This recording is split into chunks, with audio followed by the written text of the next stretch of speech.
All right, so you guys want to learn how to fly an RC airplane. Well, I thought I'd do a little flight for you, talk through the whole thing, kind of give you an idea how we're implementing everything we talked about in that ground school I did with an airplane. So you can see there's a Cub down here. This is a Hangar 9 Super Cub. I'm going to bring it over here so we can talk about a couple things real quick. So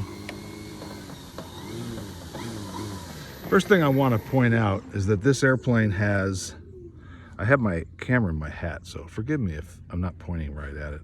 Anyway, notice the flaps coming down. You see that. We didn't talk about flaps, but flaps are part of most airplanes and they provide additional lift to take off, but mostly they increase your rate of descent without increasing your airspeed when you land.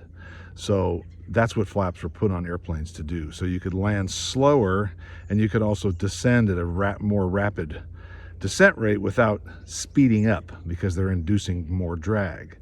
But I want you to notice something. When I put, maybe you can't see this. You probably, well, a little bit. Look at the elevator when I do this. So I'm going to move the flaps up right now. Watch the elevator. You see it come up? When I put the flaps down, you see the elevator go down.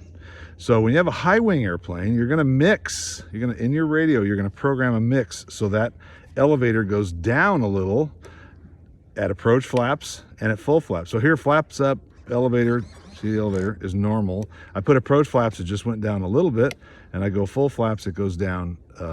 And really what I'm after here is, so when I have just a little power on in this configuration with full flaps, my descent rate is a nice, smooth, constant descent rate. I'm not having to push the nose down while I'm coming in on final. And I also don't have so much up elevator that it's causing it to stall when I'm on final. Now, when I add lots of power in this configuration right here, that will drive the nose up and cause a stall. So you have to be very careful of that. Novice pilots will do that. They'll go around, add full power with full flaps like this, and the nose will point straight up, and then they're in a stall, and everyth's bad. So you got to be careful with that. So I'm going to go ahead and put this at approach flaps, which is right there, which is how we'll take off. And I'm going to go taxi back down in my quite narrow runway here. So we'll go down there and get a little run at her here. Okay, so we're in a position to take off, okay? I don't recommend you fly in a field like this. There's no going around. There's lots of water, all kinds of problems. But, you know, you got to fly where you can, and this is where I fly, so it's great fun. It'll refine your skills, actually, to fly in a very confined area. If you fly with a 100-foot wide runway that's 1,000 feet long, you're going to be landing and taking off all over the place. Try to stay on the center line of whatever runway you fly at so that you don't have all that latitude, because it just builds bad habits. Okay, so I'm going to go up to full power, and then you're going to notice I'm going to reduce power after I take off, because I really don't need all that power in an RC airplane. Here we go. So I'm going to go ahead and accelerate, bring the power on, rotate, and then I'm going to bring the power back. See that? I don't need full power, just a nice gentle climb. Now I'm going to go ahead and bring the flaps up. So now the plane is just flying normally, okay? We talked all about this. I'm gonna make a turn here. So I'm adding left rudder in that turn. I'm pulling back on the stick so that I don't lose altitude, and I'm adding opposite aileron so I don't overbank, okay? Now I'm gonna turn right. I'm adding right rudder. I'm pulling back a little bit. I'm adding a little power because I'm inducing drag, right? So I don't wanna lose altitude. So I'm gonna go ahead and hold a little back pressure on the stick right now. Okay, I've got a little more power in than I did a second ago because I'm in a turn. I'm holding right rudder while I'm in this turn to make sure that it stays coordinated, okay? Now when I roll left right here, I'm gonna go ahead and add some left rudder, let off the back pressure when I get the wings level so I don't climb and balloon. Now I'm holding left rudder while I'm in the left turn. I'm actually holding a little right aileron. Can you see that? Because I don't want it to overbank to the left, which is what it wants to do right now. I'm holding a little right aileron. I know that sounds crazy, but that's because that outside wing is flying faster, like we talked about. I'm adding more power now, pulling back more because I'm in a bigger bank, okay? Adding right rudder, leveling off. I'm gonna go ahead and add a little left rudder when I level off.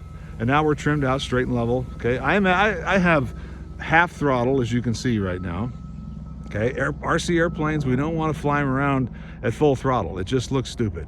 It's not needed. Use that power for emergencies when you need it. Here's idle, power idle. Airplane's a glider. You can see my stick is all the way down right now. okay? Look at that thing, it just floats. I can add just a little bit of power. Get used to flying your airplanes kind of slow. Know where that stall speed is, right? Remember we talked about that. So for example, I'm gonna get up here a little higher, and I'm gonna reduce the power just a little bit here, okay? And I'm gonna just see, like, where does that thing stall? And I can feel it kind of like, okay, I can see it right there. I can feel it. I can feel the nose falling. I can feel the wings buffeting, and I know that I'm gonna add power and lower the nose to recover from that, right? Here's a great way to learn how to fly. You see how I'm flying figure eights? I'm coming at myself here where everything's backwards, right? I'm gonna turn like this. I'm gonna make a giant figure eight in the sky, okay? So I'm gonna fly out here. I'm gonna tighten this up so you can see it. And I got a helicopter overhead, so you can't hear me very well. I'm gonna come around here, adding rudder. Now I'm rolling out. I'm gonna go this way now, okay? I'm doing a giant figure eight in the sky. Sorry, I gotta focus on what I'm doing here. So I'm gonna come around like this, and I'm gonna come right at myself. I suggest you do a bigger figure eight in the sky. And I'm gonna turn this way, okay? Don't hit that tree right there. And then I'm gonna come around this way, and I'm gonna just keep doing these figure eights. And this is a really good exercise to not only get your spatial orientation of your hands with the airplane, but to constantly be adding and subtracting power, understanding when, like right now, I'm letting go of the elevator so I don't climb, using rudder in that turn, pulling back here, adding power, all those things we talked about in the little ground school thing we had there. So try steeper banks like this, rolling, rolling. Try not to gain and lose altitude here. Try to keep the airplane flying relatively slow without stalling and relatively at the same altitude, okay? You're not gonna do it perfect. You're gonna go up and down, that's okay. I'm also gonna show you something here real quick about what student pilots will do. They'll be flying, and I talked about this in ground school, level like this, and then I'll say turn right, and they'll start turning, and look at this. They'll start turning, and look what that nose is doing. Look at it. It's just diving at the water. It's gonna crash. That's because when I rolled, I did not add any back pressure, okay? Remember, when you roll, like right now I'm gonna roll to the left, okay? Bring back pressure in at the same time so the airplane does not descend, and add a little power. And of course, use that rudder in the same direction you're rolling, right? And turning, once you're turning. So, another thing student pilots do, if you watch this, a lot of airplanes flying over right now. I apologize for that. So I don't want to hit him. I'm gonna roll to the right, all right? Now I'm gonna do it normally. I'm gonna hold back, and now I'm gonna roll out. And watch this. You see that? You see how it climbed? Well, that's because I didn't let go of that back pressure. It's another very common student error, okay? So be aware that those are two things that you'll be wanting to do because you're learning, and it's normal, but you need to work it out so that when you roll out here, let go of the back pressure so that you don't climb, and release that power you're holding, right? Otherwise it's gonna balloon. And when you go into a turn like this, pull back on the airplane. Don't let the nose fall like this when you go into a turn. See that? It's terrible, don't do that. Okay, so then we're gonna talk about landing here. So landing, we want to hit a spot on the ground. We don't want to just hit somewhere on the runway. Hold yourself to some tight margins, okay? Be very vigilant with what you want. I'm going to drop in some approach flaps. I'm going to slow the airplane down, okay? I hope you can see this. I don't know if my head is tilted the right way or not. Now I've got full flaps. I'm going to watch the plane descend. I'm watching it descend. I'm adding power to correct for altitudes, okay? And then I'm just going to land the thing right there. See that? Simple Simon. All right, so I'm gonna go ahead and flip it around here. Let's do that another time. I want to talk about some more stuff. So I'm gonna go back to approach flaps now. Okay, just squeeze it around the corner there. Okay, let's take off. Okay, reduce that power. Don't need all that power. As soon as you get off the ground, pull it back. Make it look like a real airplane, okay? By the way, I'm gonna fly I'm gonna pretend like I just took off that way. So this is called the upwind leg if I had just taken off. I can't do this here because it's kind of tight, but this would be called a crosswind leg, right? I'm flying across the wind. Now I'm flying downwind, which means I'm paralleling the runway, but I have a tailwind, because typically we take off and land into the wind, right? Well, here I only got one way in and out of here, so. And then when I get up here, I'm going to turn base, and then I'm going to turn final. Okay, what I want you to really notice is that I'm not going to change the pitch on final. We talked about this. I'm going to set the pitch with the stick. And then as I come in and I say, geez, I'm too low or too high, I'm gonna fix that with power. I am not gonna pull the nose up. So right now, okay, I'm gonna purposely get too low. Oh, right now I'm too low. I'm gonna add power. See the nose just pitched up for me? Just add a little power, no big deal. And then in you go, easy peasy. You control the airplane, don't let it control you. Know that when you add the power, let me spin this around here. When you add power, that's gonna make the airplane climb in that, I shouldn't say climb, it's gonna make the airplane arrest its descent while you're on final. If you're too high, pull the power to idle. Let's do that. Let's come in too high. I'm gonna be purposely too high, okay? So I'm gonna be, turning base here like this. And if you're really too high, you slip and do all kinds of other stuff, but let's not worry about that right now. So now I got full flaps, I'm too high. Power's at idle. Power is absolutely at idle. I'm gonna turn final. I'm just gonna let the airspeed bleed off and do a little slip here because I'm really high, okay? And then a little power at the end, at that, and land. The trick is you don't wanna get too slow, folks. We talked about a stall, right? We don't wanna stall right there when we're on final. That's bad. That's the worst place to stall, is right before the runway, right?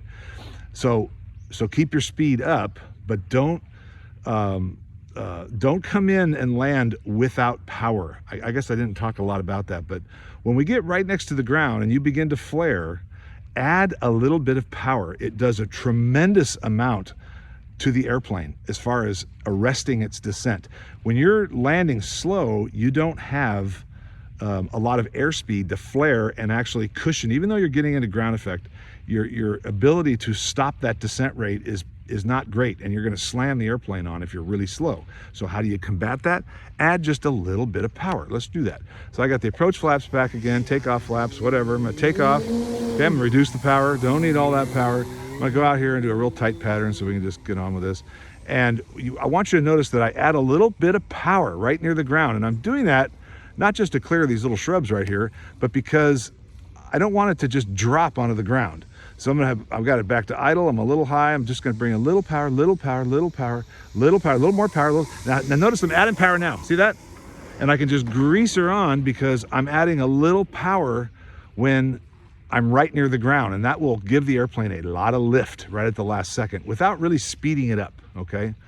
So like the ground school, we covered takeoff, we covered climb, we covered level flight, and turning, which is the hardest part for most student pilots. Well, landing, I suppose, is the hardest, but that'll come in time. And remember, set up that approach so the pitch attitude remains fairly constant, okay, with your right thumb. And as we're coming in, I'm gonna kill the throttle here. As you're coming in, manage your altitude with this stick, okay? Yeah, okay, pull the nose up a little bit like this if you're low. But mostly if I'm low, add a little power, a little more power, maybe pull it up a little bit, but you watch it because it'll start to balloon. So hope you enjoyed the video, and I wish you the best while you learn how to fly your RC.